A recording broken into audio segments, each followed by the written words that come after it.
Welcome back to Beard of Darkness Book Reviews. This is me and Bryce was talking a little bit before we came on, and it was I told him it's like I know you already because you put so much of your genuinity into your videos, man.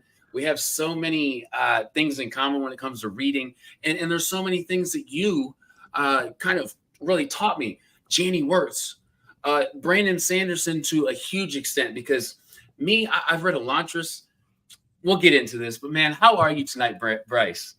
Oh man, I'm doing well. I've been dying to get on your channel for ages. I've been a huge fan since I think you were like, I want to say just like a couple hundred subscribers, something like You that. have, yes. I love what you're doing. I love that you're just like all in on this community and getting people together. And I'm in awe. And anyway, just been a huge fan, but same likewise, like I've just felt like we literally just started chatting right away because I just, I've been chatting in your chats and your live streams. Yep. I think if we lived close to each other, man, we would be like that. It's like inseparable bookie friends, right? Exactly. It's like, dude, I feel it's cool because there's those booktubers who like got me into the game, right? So there's like Mike's book reviews, Matt's fantasy book reviews. Yep. There's you. There's Kay's hidden bookshelf, man. Or I always say that wrong. Kay's hidden shelf. But man, it's so cool when I get the chance to do that one-on-one, right? Because it's like, okay, I've been watching you for a little bit, and I get what you're about. So I love what you're about, man. I kind of just start off, man. Like, what was it that was, Bryce is sitting there and he's like, yeah, I just got to start one of these channels. I got to let people know what I'm into. And I'm so glad you did. Well, seriously, you're so kind. And, because I just have fun with it. And you do really like half of it is just because like I may have like one friend in real life that kind of I can every now and then talk the same books that I read, I've got, some friends over distance, but then, this is just a real good way to actually like get involved and chat. I actually, this was back when I was in law school, because I have the greatest timing on things. I actually started blogging. So I was blogging all the books that I read. I got a part of this blog called Only the Best Sci-Fi Fantasy. And so I would do that. I did that for a while, and I really met some great folks. And so, that kind of, and then that died off because I started working, just no time whatsoever, had kids, all these things. So, but then, like you said, watching Mike's book reviews, Daniel Green, of course. I think Daniel Green might have been my very first, booktuber. But Mike, the one problem with Mike's book reviews is he makes it look so easy. He does. And then you do it and you're like, oh, it's not that easy. Like, yeah, it's so easy. And you're like, I could do that. And then it's like, no. It's actually way hard. It is. It's not like super hard, but at the same time, it's like you got to have the time. I mean, I think Man Caring Things talked about how he's like, it's to have a booktube channel, like you have to be reading a lot. So there's that, but at least that's what you love. But but once you start doing the videos, then that takes away the book reading time, or eats into it to some degree. And so it just starts to like become all this just all-consuming thing. It does. And again, they just all these people. Those are the big. Murphy Napier too was another big one. She's a gangster. Oh yeah. There's so many that got me into it because you just like start going like, oh my gosh, there's all these people like I didn't even realize talking just books like on the internets. And so I would binge it I would just sit before I had any idea that I would have the courage, because I think that's what you're kind of saying is it takes courage, man. Yeah. Like to sit in front of a camera and like especially kind of do what we're doing right now. Like it took me a lot of uncomfortable first interviews to get to where I knew I would love it once I got past that. Okay. Because I get along with people, man. I love talking to people, like-minded people. But those recorded videos, which I just haven't had the time to do a lot of. I hope to have more time. We just had our 4th child last year. So I get it. I love that part about what you do too, man. You're a father. You're a daddy. I love it. I'm in the 4-child club too. That's the elite club, 4-child daddy club, man. That's where it's at. But what's even more impressive is the 4-child mommy club. Yo, Like that's a strength that I'll never. Oh no, I go back to work on Monday to like, all right, I'm gonna take a break here and go back to my stressful job where it's much easier than taking care of the kids. Yeah. Dude, moms are like those, like we read superheroes and books, like we read about dragons and like those vampire, man, nothing has those mommies on check. Nothing. Man. Mommies are way up there for sure. So I love that, man. And I don't remember the timing exactly. And I'm sure you've done multiple of these posts, but you were talking about reading to your kids, man. Yeah. And that inspired me because my kids are like 4, 3, 1, and 4 months. So they're really young. Yeah. And I want to, I'm not rushing anything, but I'm like ready. You know, I want to break that imagination into them. It's something I didn't have. Yeah. So I love that you're doing that. How has that experience been for you, man, as a dad? It's the dream, the most dreamiest dream come true. So yeah, we were talking and I was like, my 13-year-old, he reads more than me. He's caught up on all the Brandon Sanderson and he's read Cradle, the whole 12 books, like I think at least 4 times that I know of, like lately. And so my biggest thing though was not to push it too fast. We would just sit down and just make up stories like at first. And so it wasn't just like reading. We'd just be like, what do you want this story to be? And it'd be like, me, you know, it was like, sure. I want it to be me. And I want to have magical fairy powers and I want unicorns and I want, they start naming and they look around at a bed. You're like, okay, we're flying on a magical bed to a unicorn town. And that is dope, dude. I love that. I didn't get that. Like, I didn't get that from my parents. And that's something that, now, were you the same? So when you found your love for literature, was that something that your parents brought to the table? Yeah. I grew up with a single mom and she was always reading. And she was very much a reader, not like necessarily fantasy, but it was like I remember being in elementary and I had a friend that like would on his breaks work at the library. And so I just was like, hey, I'll come work at the library. And we in elementary, I was the dork working at the library, you know, because I'd go in like cycles. I'd play my basketball with my basketball friends. And I never had like a place where I really like just stuck with, which is I think maybe why, you know, I was like internet, everybody, you know. But I get it. But I remember finding like Narnia and it like blew my mind. I think though the first real like book series that I remember reading was like it's Bruce Cavill's My Teacher Fried My Brain. It was just like all these aliens were taking over the teachers and nobody was believing the kids, you know. So I like that sounds familiar. It was so good. And, but anyway, yeah, like I just remember loving, like feeling like Narnia was like I felt part of like this crew here, but it wasn't like I kind of stopped for a long time. So it wasn't till like we were just talking, Lord of the Rings came out in theaters, and I watched the first movie, and I was like, I gotta get like there's an ending out there. I can already get that, and I went and read, and I like literally read books faster than I'd ever read. And I had a spring break. Pretty soon after, I was like, I'm gonna get the whole trilogy, and I like read them all in like a week, which was for me, especially at that time, like unheard of. And I was just like, I'd never been that immersed, right? Like that, like I was part of this world, and I lived it and breathed it and wanted to find that some more. Then I picked up the Silmarillion, loved that. You know, I was like, give me more.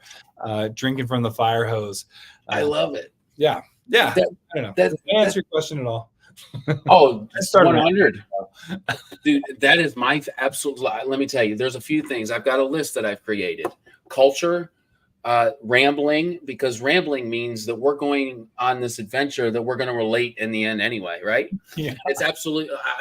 So full disclosure, and everybody watching me that normally watch me know this, I always send out some general questions. There's a reason for that, man. There's those endings because it always starts with a question, and we always get these wonderful cornucopia of topics. So yeah, man, absolutely. I love that, by the way, because Hobbit, and then naturally Lord of the Rings, and it's going to be up to him if we go farther than that. That's where I'm going to read to. Yeah, I read The Hobbit with my kids first, and they like. I remember my I think she was like 5 at the time. She would have me. She would, because we always like sing songs to our kids like before they go to bed. So we'll just sing, whatever, Twinkle Twinkle Little Star, all kinds of songs, and they always try to pull like more out of us. We're like, one more, come on. Yeah, always. And so she was the only person in the whole world, the history of the world, that actually liked the songs in The Hobbit and wanted me to sing those. So I was all old Tom Noddy, old big body. I forget exactly what it says, but with the spiders in The Hobbit. Yeah, he was like making fun of them, and she's the only one I've ever heard of that actually loves the songs in The Hobbit. I dig that so much, man, and that really kind of just hits home that special. Man, and I can hear it, and I can see it in you, and I feel like I paid attention to this particular post because you were talking about The Hobbit, and because that has been, I got a couple editions, and it's like me and my wife are kind of wanting to buddy read it together, but we're like, we got to kind of wait. We're gonna wait. There's some other fun stuff lately. I think so she read Lonesome Dove last year. So, I was following that, and she's like ruined for other books, right? Dude, you just said it. I hope she's gonna watch this because it's a little bit of a lag. She'll see this in a few seconds and be like, "Dude, yes." So she read that, and she was inspired by me creating this. We weren't readers, and I started reading, and of course, I'm like, "Hop on this train! It's really freaking awesome," and I think it was better than the movie. Dude, yeah, I don't think she remembers like the short series back in the day. I think it's like there was like a series. I don't know. It was before my time, but she absolutely would not finish the last 10 pages of Lonesome Dove just because she loved it, knowing the ending. Right? It just was going to be official. Yeah. And yeah, she's like, I can't believe I read that for like one of my very first books because now I don't know what the hell I'm going to do with my life. But also, I tell my kids too. I'm always like, I feel like maybe I'm wrong. I could be proven wrong, but I'm like, people that say they don't like reading just haven't found the right book. And that's like, I think it's a great start to have something that you love. Cause that's Lord of the Rings for me. I've been tracking it. I finally found something that actually beat Lord of the Rings for me. I never thought it would happen. Can I guess? And a bunch of stuff that have gotten close. Have gotten really, really close. So I'm going to guess what beat Lord of the Rings. You'll never guess it, ever. Okay, I'm still going to try it. It's not Malazan? It's definitely Malazan. Okay, yes. Yeah. I love it. I've been watching his channel. Can you tell? Yeah, so, man. Exactly. I was like, oh, yeah, no, you're going to get it.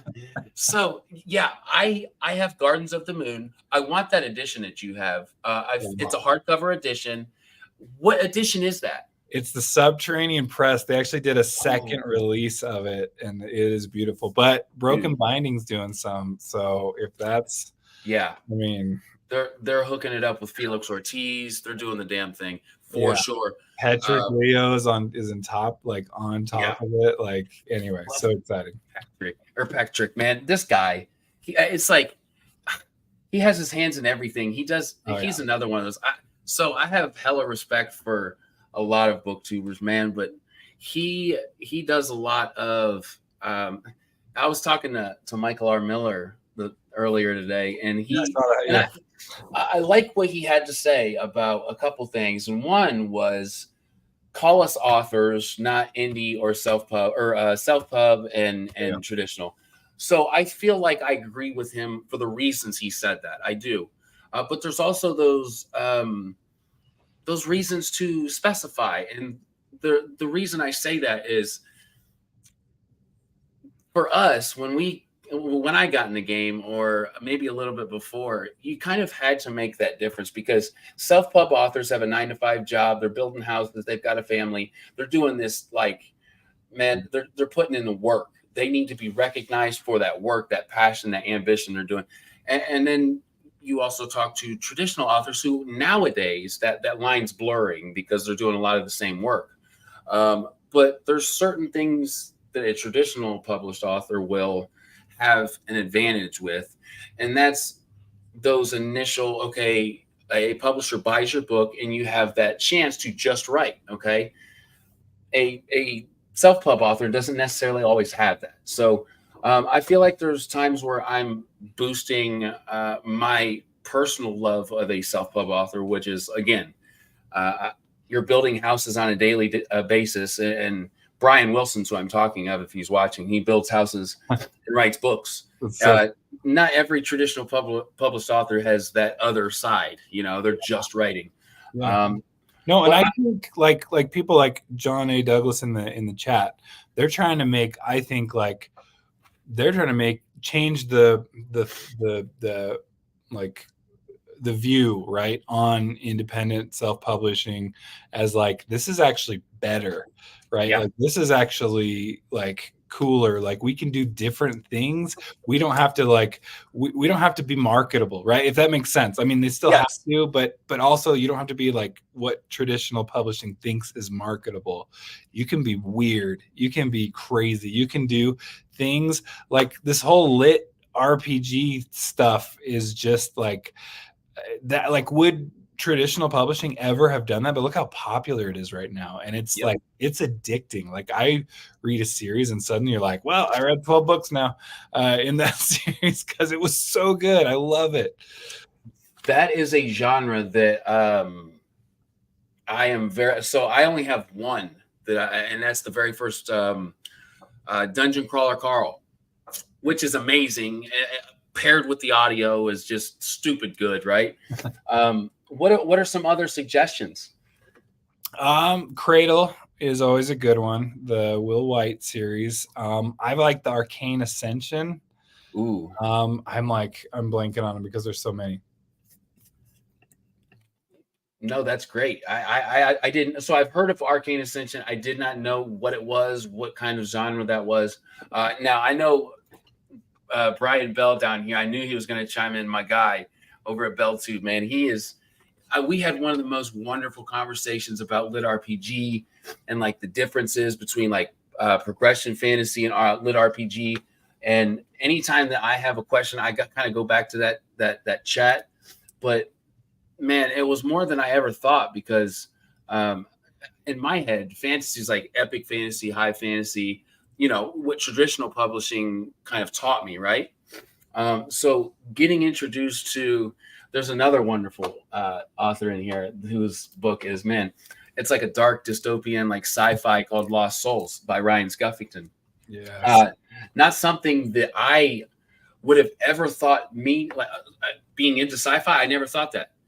I have been proven so wonderfully wrong. So it's just been a fun time learning all these new kind of genres, learning all these new type of these people, their pros, what they do it for, why they do it, how they do it. It's been an excellent adventure, man. Oh yeah.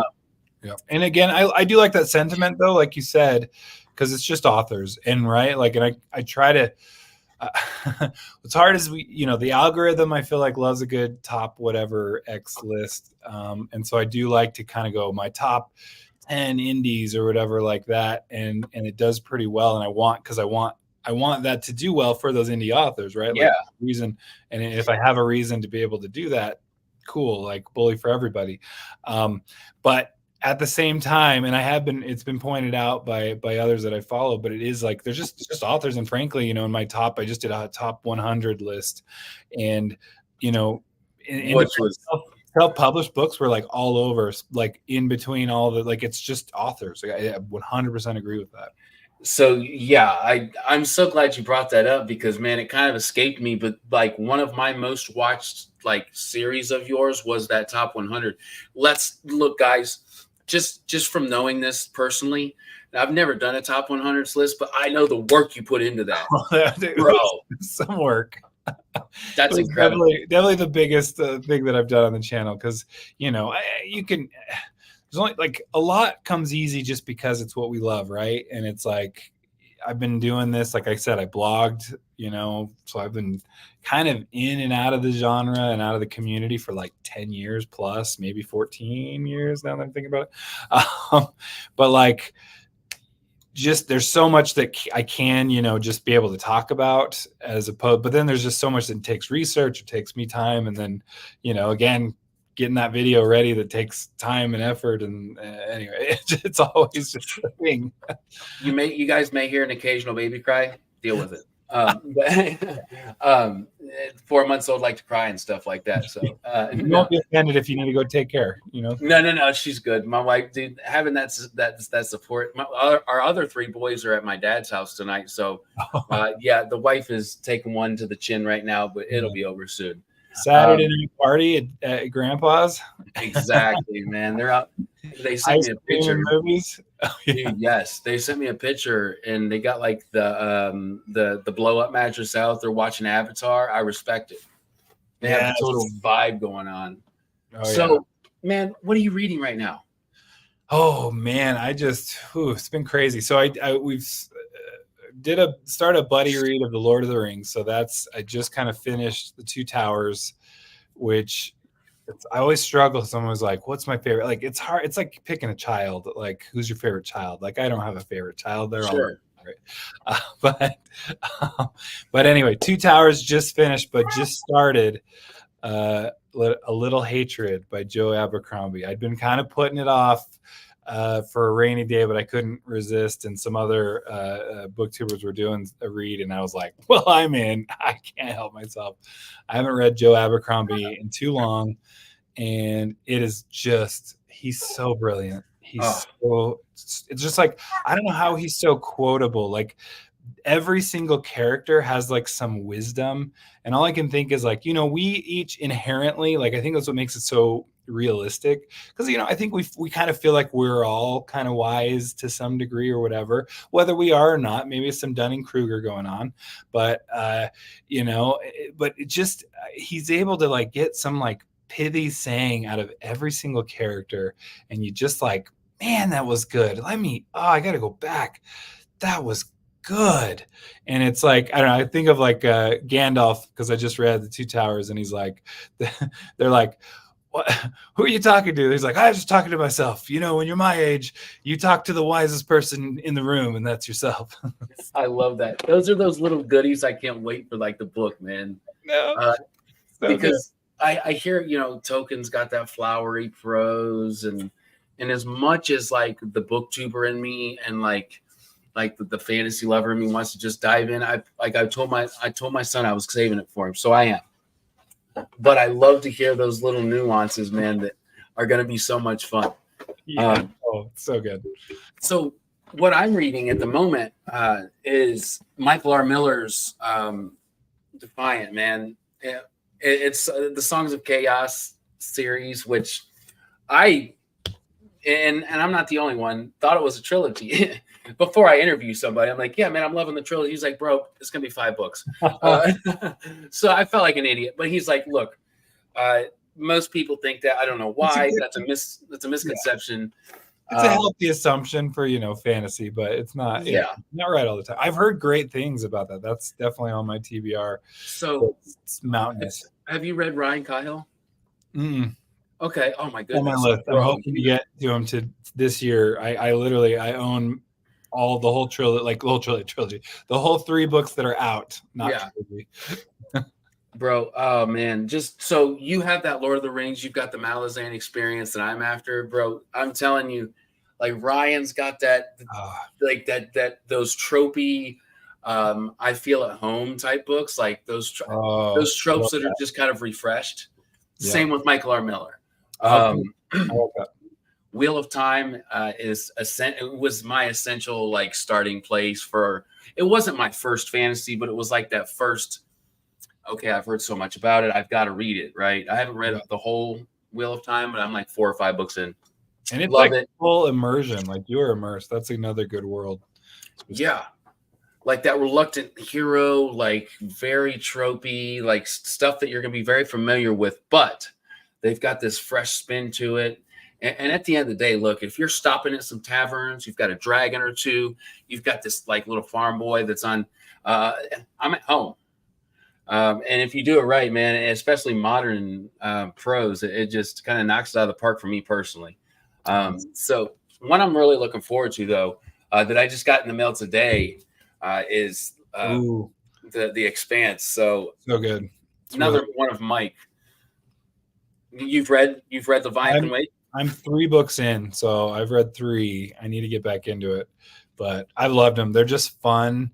Like they go, I mean, they're really like good, fast paced, but and like very like this could be real. Like that's what bought me. Yeah. It was like so Belltube was another one. Brian Bellman who's got me into Christopher Rocchio. Another good one. Holy yeah, dude. Empire Silence blew my mind. Yeah. And I've tried starting Howling Dark. I'm not ready for it at the moment because it's dense. That's where I'm at. Maybe we need to do a read along or something together because that's where I'm at too. Let's do it. Yeah, absolutely. So I'm so much looking forward to it. One that I just got as well, man, and this guy has such a cool story. He's like created video games. Look at Matt with his receipts here. And yeah, dude, this guy, his name is Nicholas Litzau. He's a German guy, and he created a video game. Let's see, what's the video game's name? I have to look at.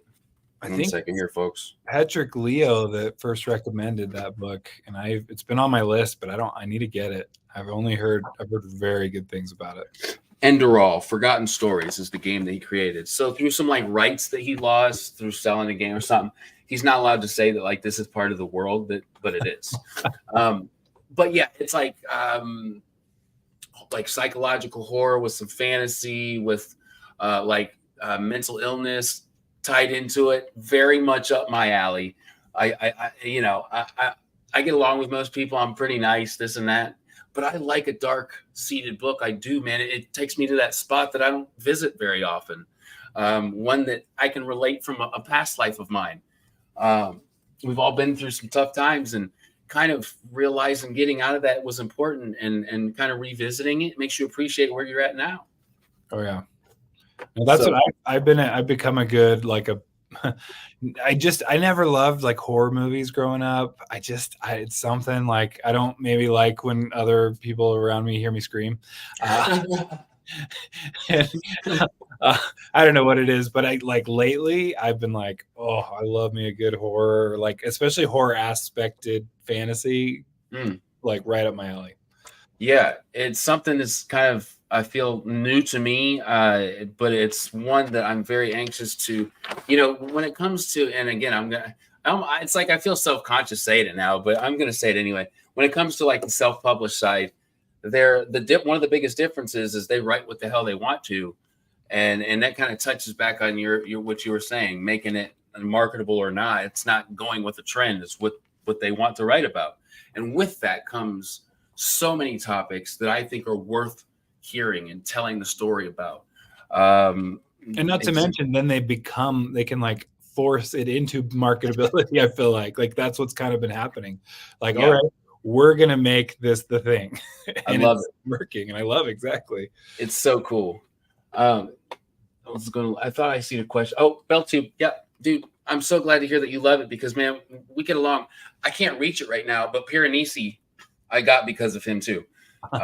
He's like, look, go into a blind, which I didn't read the blurb, nothing. I just bought it. I haven't read it yet. It's going to be like one of those 1 or 2 sitters. It's not super long. Have you read it, Piranesi? I just bought it, and I love Jonathan Strange and Mr. Norrell, but I have not. Piranesi's on my list. I got to get to soon because I love like top 10 books of all time. Love Jonathan Strange and Mr. Norrell. So, oh yeah, I have to check that out too. I've heard so much about it. So this is fun, man. I haven't got to talk to like a booktuber in a while because we'll get our beard strokes together. Yes, I do. That's like my nervous habit. I'm always like, blah, blah, blah. I can tell you. Noticing when you do it, I'm like, I happen to be like, but it's my ponder patch. I just trimmed, so I'm like, it's a little short. Not. It's not. I respect your beard game, Bryce. I do. I have 0 compared to you.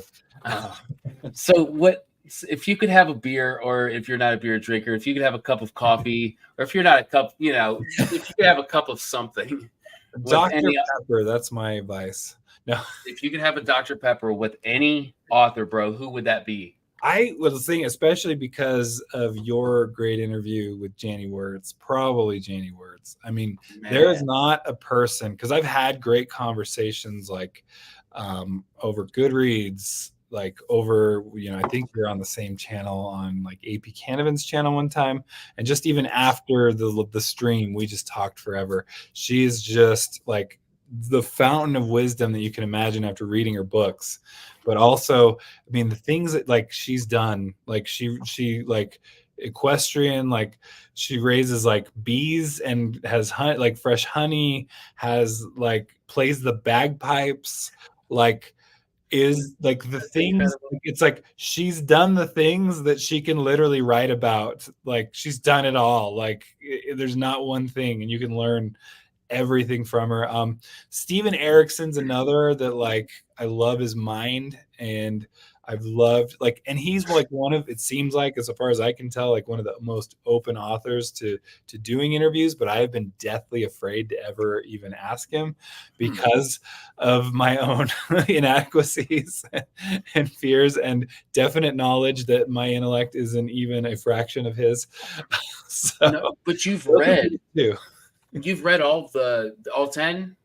All the 10, the main series, and I've reread. So, and so let's just say I've reached out to him, and so I reached out to a lot of authors who I haven't read, and I think I've heard other people say, "Wow, that's really ballsy of you," when I'm not necessarily talking to authors for their books. I'm talking to authors because of their knowledge. So me knowing Steven Erickson writes the type of book I know I'm going to like. It's dark, it's broad, it's super epic. It's going to be a dense read. It's going to challenge me.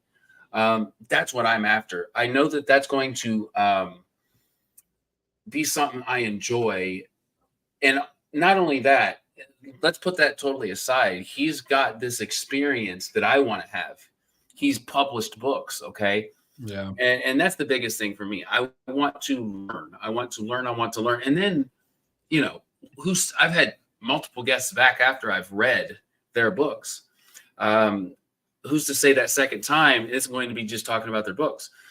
So I enjoy talking to authors about their experience, their knowledge, and then we can talk about their books too. Yeah. Him being one of those guys who maybe I just didn't try hard enough because I hear he's the same way, a wonderful guy. But I think with him, I do want to read his books first. Okay. Another one that I read the book first was Janie Wirtz, like you were just saying. Man, her prose is one of those that challenged me because of the amount of just knowledge she has. And she is unapologetically Janie. I know, right? She's awesome. Love it. My dad, who does not read, I've given him books. I've told him, look, you're going to like, he just is not that guy. He works on airplanes. He's busy. But at the same time, he just has never been a reader. And he watches all my interviews. He's like, son, I love these. I don't know what the hell you're talking about their books. But man, you're doing great. And I love to watch it. Yeah, exactly. Big dad, yeah. So yeah, man, I love to hear all that type of stuff. Oh yeah. I think if I could have a beer, I enjoy good beer. In fact, I'm enjoying one now. Good. If I could have a beer with somebody, it probably would be Joe Abercrombie. Yeah, that's just because I think mine and his, like, we would cut up. And anybody watching me right now, I talk about a couple different. I'm not going to do it just because they've heard it so many times. Maybe I will. So Baez gets out of the shower and the Blade itself, and he's talking about his slapping fruits. Dude, I died. I laughed so hard that I woke my wife up. and my wife's like, what the hell's wrong with you? I'm like, look, Joe got me, man. There's like 4 or 5 parts. Oh yeah. Oh, that's the thing. That's why I was just like, I just started Age of Madness, and I'm like, oh, it's been too long without some Joe in my life. Cup of Joe in my life. It's Yes. so good. Like, And yeah, genius. he can give you those characters that you can read the dialogue. And this was before I knew this was a thing with authors, right? Where an author kind of brags, where they're like, okay, I have dialogue from this character, and you can tell who that character is through that dialogue. You don't have to say who it is. And I noticed that before I knew it was a thing with authors with his work. You know, Logan Nine Fingers, the guy is a little reserved, but he knows what he's about. And if he's going to start some shit with somebody, he doesn't care. Like, he's going to do that. Right. He's got 9 fingers, people. He's not afraid to lose another.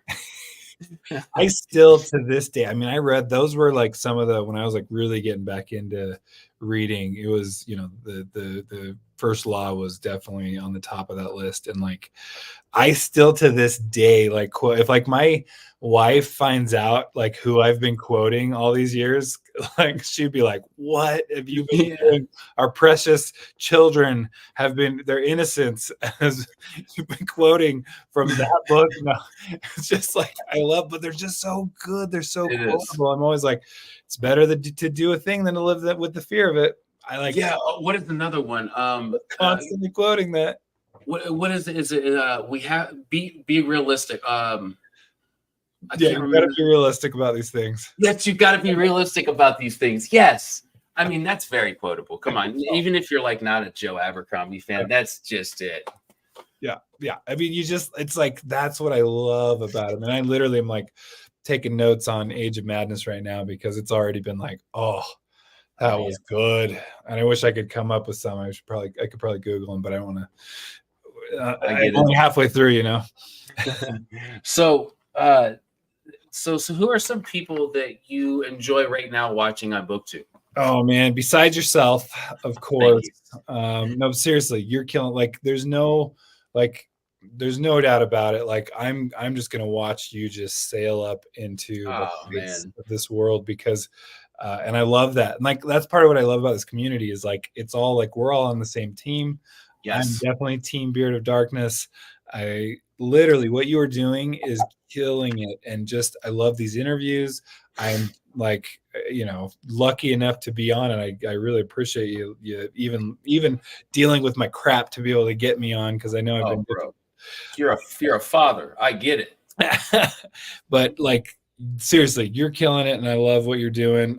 You know, obviously Belltube, all these guys in the comments. I had to make a list, and the problem with this is, I inevitably will forget like at least 100, and I'm so sorry for that. But it is like I'm like when I started thinking through, I was like, definitely Matt's fantasy book reviews. Bibliotheory's been a new one that's really been killing it. Tori Talks. I think you mentioned. I forget if we were live yet. But Kay's Hidden Shelf. Yep. Just so like the best voice on YouTube, probably, at least Booktube. Oh yeah, dude, for sure. Yeah, exactly. Bookish Chaz, the new one that I just found, Kindles and Kicks. Have you? Oh yes, solid. Very, very good stuff. Treebeard, of course. Talking Story. I mean. And again, yeah, dude, those are just like the latest of the, like, not to mention Mike and Daniel Green I still watch, and Man Caring Things sometimes even still does some book stuff. So this is one of those questions, folks, like there's going to be many left off. But what I like to hear, this is the reason I ask it, is there's going to be parts of these lists that I don't know about. And I think it's only respectful to name a million of these people that we love, even if there are some that we don't necessarily think of in that exact moment, which is fine because at the end of the day, we're going to be watching them. I know, like some Okie dude's doing great. I know, I'm like literally looking through the comments, like, yep, watch them. Bards and Books, great channel. Yeah, dude, Bards and Books, my dude Uzman, yeah. So I'll go through and I'll put myself on the spot too. Man, Mike, Matt. And there's going to be Matt on books. There's going to be Belltube. There's going to be Bibliotheory. And I don't have a list, guys. This is on top of the head. I'm going to leave people out, but that happens. So, of course, my man Bryce, dude, hearing about Malazan, hearing about Robin Hobb, hearing about Brandon Sanderson, all these things that I have yet to get to. Wonderful. Philip Chase. We've got, oh my goodness, there's so many of them that I just draw this inspiration from. So I can totally relate. Oh yeah, I know. Alan, Jimmy, nuts, Philip, Chase. Yeah, exactly. Leo. It's hard to keep up on all of them, frankly. Yeah, it is. It is very hard. So Alan is one. You know, I love what he's doing. He's not somebody I watch all the time. I can also say that Jimmy, I love what he's doing, but it's not somebody I watch all the time. But now Philip Chase is. A Critical Dragon is somebody I've watched a few times. Yes, AP. He's a smart guy. Yeah, if I'm gonna feel dumb, like definitely. Yeah. No. Him and Philip, right? He's the one that does Philip, right? Yeah. Him and Philip. Yeah. So that's his developmental editor, I believe. Yeah. And you're right. When they were talking about was on developmental, like, or at least some kind of alpha beta reader or something. Wow. When they were talking about Wheel of Time, the show, I'm just like, wait, I thought I had a grasp on these things, and I didn't, you know. But yeah, man, it's so much fun. So that's one of the things that I feel I relate with a lot of people is you find out where the inspiration to start your channel came from, because naturally I feel like that's other booktubers. At least for me it was, so that's why I ask it. And to hear the same from other people is so much fun. Dude, yes, Ryan, I want to say John Morrow is absolutely a gangster. He's creating Lion Glass over at Penn State University. I was going to say, yeah, while doing that. Yeah. The dude's just got talent. I told him, I said, John, you have to share some of this talent. You're not allowed to hog it all. But no, man, he's amazing. He does wonderful things. Like Jenny, reviews, right? They just hold all the talent, I guess, you know. I could talk about people who have talent, like be adjacent to it. But that's all I got here. I can totally relate, my friend.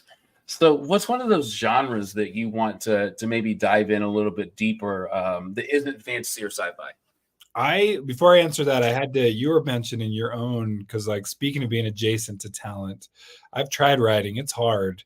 Like, you're actively writing and so yeah, I want to actively write. What I'm doing right now is the very slow process of creating.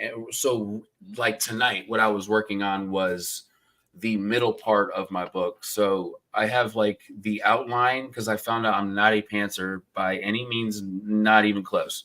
and I have to have an outline. Now, it's not going to be a detailed outline. Yeah, it's not going to be a super detailed outline, because I want to have that creative freedom. I want to be in the moment and come up with this stuff as I'm going. But I have to have an idea of where I'm going and have that kind of concrete. That's where I'm at the moment. Okay, well, good. That's awesome. I just was like, that's really cool. Thank you, man. Yeah. Okay, sorry. Answer your question. You said, what genre would I like to read more, right? Yeah. And that's where I'm like, were we talking about it before we went live or not? But it is horror, definitely horror. I've been trying to add more of that. Like, I realized I think Stephen King might be my most read author. Like, it's just like Erickson's like right under that or something, or maybe even Robert Jordan, because I did finish The Wheel of Time. That'll up your numbers. But Stephen King is up there. But like, you know, I've read more of like The Dark Towers is fantasy, kind of with some horror. And that's 8 books, right? In that 7 plus the extra. Like what is it, The Long Walk, but it's more of that's more of like a dystopian kind of, you know. Have you read Fairy Tale? Yeah, Fairy Tale I've read. So yeah, I loved it. I loved it too. And you know, like Billy Summers I read, which again isn't even like, that wasn't even really it wasn't horror like at all. It was good thriller. I thought it was great. What about The Outsider? Have you read that? I haven't read The Outsider. Man, that's where I'm like, I need to. That's like, I still haven't read like It. I read The Stand, right? Not really a horror, more of just like an epic. Like, I haven't read It either. I have that big bastard up there on the. Oh, it's so good. It's so good. It's huge. But what's funny is I actually The Stand was my first Stephen King. I was like, okay, everybody It's loves like this one. 1,600 pages, Yeah. right? I got like 300 in, and I was like, I hate this. I don't even like it at all. I was like, I guess I'm not a Stephen King fan. And then I happened to be like, all right, I'll try the Dark Tower. Did the Dark Tower, loved it, and that's when Wow. then I retried the Stand and then loved it because I was like, okay, I get him now. And so then I Cocaine. love the Stand, but I don't know. I don't know if it's a good first book. You have to realize that through Dark Tower and the Stand, he enjoyed his cocaine. Look, Yeah. look, no disrespect, no judging. I've yeah. had my past, but it's a different prose than a lot of his, well, a little bit older stuff and a little bit newer stuff. Yeah. Me, I couldn't get into the Dark Tower. I read book one. I got it for Christmas 2 years ago, like the box set, right, of all the books. And I read book one and got halfway through book two, and I just couldn't pull through. I couldn't. Maybe I'll try it again, maybe, because I'd love to love it. You want to like Stephen King, and I do. I like most of what I've read from him. My very first Stephen King was Fairy Tale. That was a good one. And I what's funny is I was so wrapped up in it, I forgot it was like going to be a fantasy too. Like halfway through, you're just like, this is just a great slice of life. Like, Yeah. I love this dog and the and the kid and the old guy, and I'm just doing this. And I was like, oh, there's more. Oh yeah, I forgot this was also supposed to be fantasy. It is. It kind of starts where you would maybe feel a Stephen King book would start, and then it goes like in this. But it feels natural. Yeah. It was before I was like a diehard fantasy fan, and I loved it. I did. A lot of people are like, I'm a Stephen King fan, so I didn't love it. So I had that unique starting point, maybe. But yeah, so I wanted to ask you too, because I have mine, but I always love to know another booktuber, somebody who reads books a lot. What is that book or author that you were just kind of just pleasantly surprised by? Maybe you didn't necessarily think that they were going to be a bad author or that book was going to be bad, but just blew you out of the water. It's actually I probably in the last year, especially. I got a couple of these off the top of my head here. So anyway, the first one, Dark Theory by Wick Welker. Ooh. I thought was really, really good.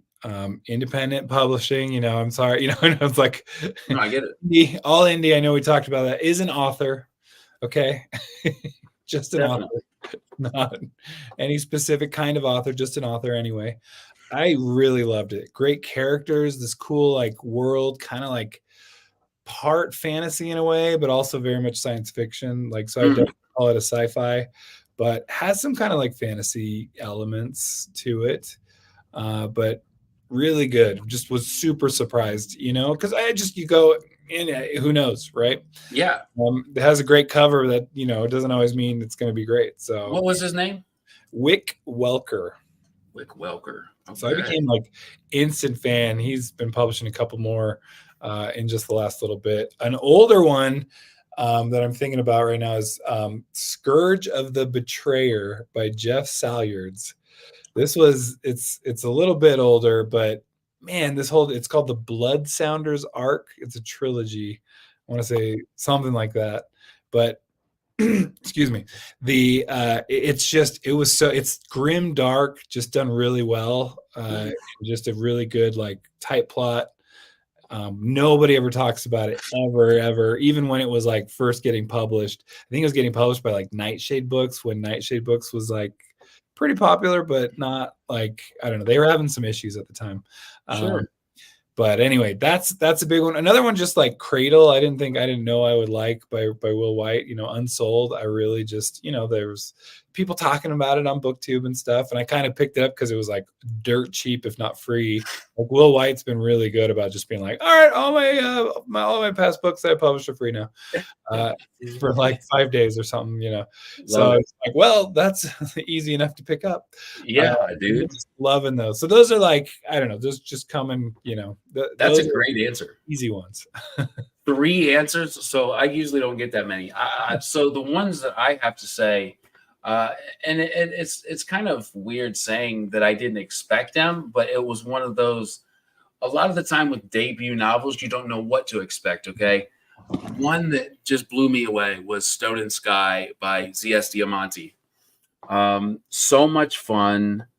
It was kind of a D&D-esque adventure, like pretty wholesome, like clean fantasy, but like not adults can love it just as much as a 15-year-old. Those are ageless, I kind of say. I wouldn't say it's YA because I feel like when I think of YA, I'm like love triangles, this and that. But that's not it. So Z.S. Diamante's Stone and Sky. Okay, I was like, that was ringing a bell, and I had to look it up finally. I was like, I'm solid debut. Friends with the author on X or whatever it's called now. Yeah. Yep.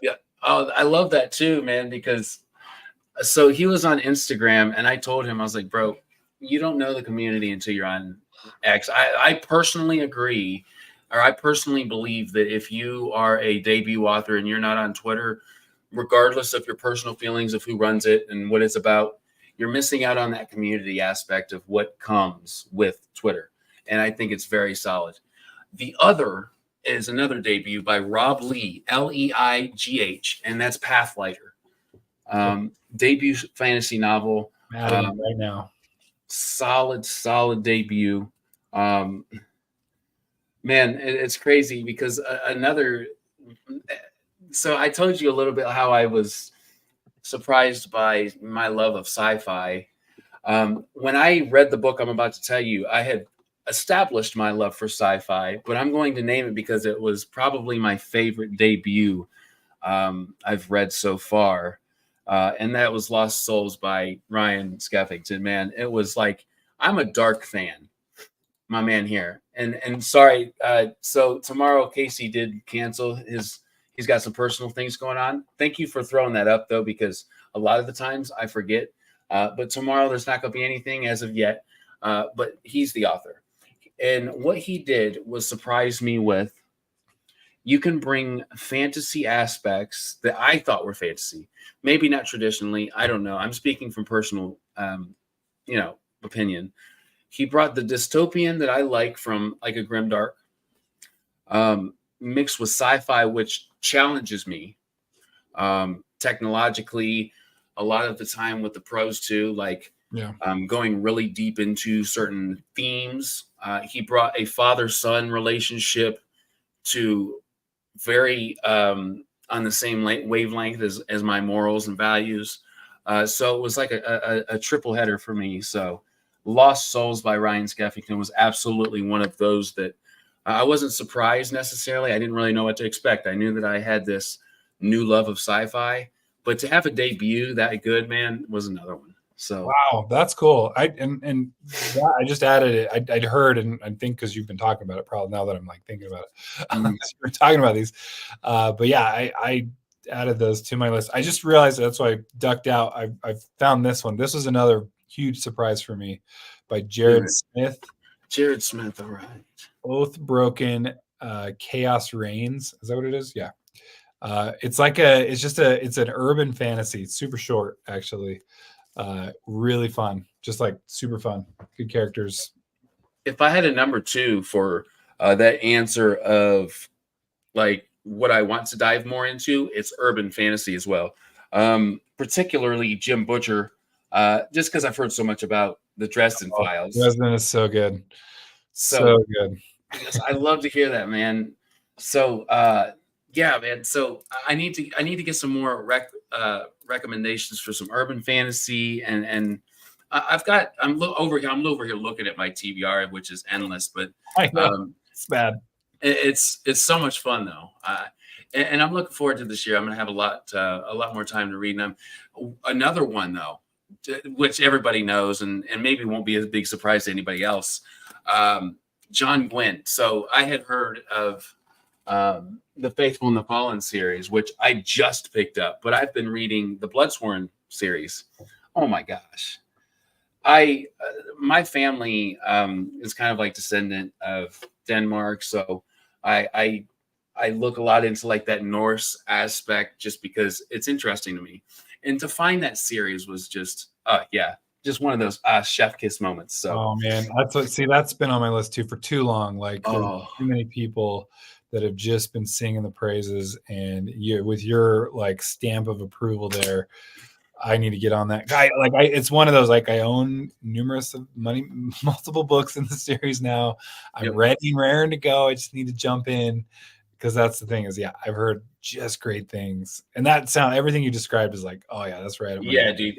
He even like there's a small learning curve. Like he'll throw some Norse words in there. Like he'll back it up. He'll tell you what they are at first, but you got to remember them, and they're not hard to remember. But it just gives that authenticity that I think some books are missing. Yeah, I'm reading Hunger of the Gods, which is book number 2, which I believe there will be of 3. There's supposed to be 3. I know he's had some like personal stuff with his daughter. Now we're gun shy about trilogies. Yeah, right. Exactly. But yeah, I know I just feel so bad about his daughter and everything. Yeah, and you gotta give as all a father leeway. Absolutely. Oh gosh, just tragic. Can't imagine. But man, definitely a supporter of his, always will be. But man, this has been absolutely wonderful, bro. This has absolutely been one of those conversations that just natural. I knew it would be. So I just want to thank you, man, for coming to hang out on my channel for a little bit. Oh, likewise, man. I've been dying. Like, especially you're just so easy to watch and so natural with these interviews, and that's why I'm like, I just see you, like, I don't know, just hitting the heights of this. You're already soaring, and it's just amazing, and I love watching your success. Loved seeing you hit the 1,000 mark for subscribers, and like I said, I'll just be keep watching you sail up into the sky, just because what you're doing is it's needed, and it's starting that great that discussion, and the community just brings it all together, and you're killing it. Thank you so much, man. And I want a chance to talk about your channel as well. It's like you have so much fun that is contagious. And that's the biggest thing, because when I watch you talk about Malazan or Robin Hobb or wow, I'm totally blanking. Janie Wirtz. It's one of those things where I have to go on Amazon and definitely order that book, because you I don't know if you noticed, but you smile throughout the whole video, and that's contagious, man. And that's not something that a lot of people have. So I want you to keep doing what you're doing, and we'll make it up there together. And this is not the last time we'll be chatting on this channel, man. I hope not. Man, this has been great. I literally such a fun time. Well, good deal, man. Thank you. Thank everybody that was here for the wonderful vibes. You guys are awesome. Yeah, thank you for being here for live. The chat's been popping. All of you guys that will watch in the future as well, man. Thank you so much. And I will see you. Well, I'll let you know, because the schedule changes day to day. So check up on that. I'll let you guys know. Bryce, you have a wonderful night, man. Thank your family for letting me borrow you for a little bit. You too. Oh, likewise, man. Thank you.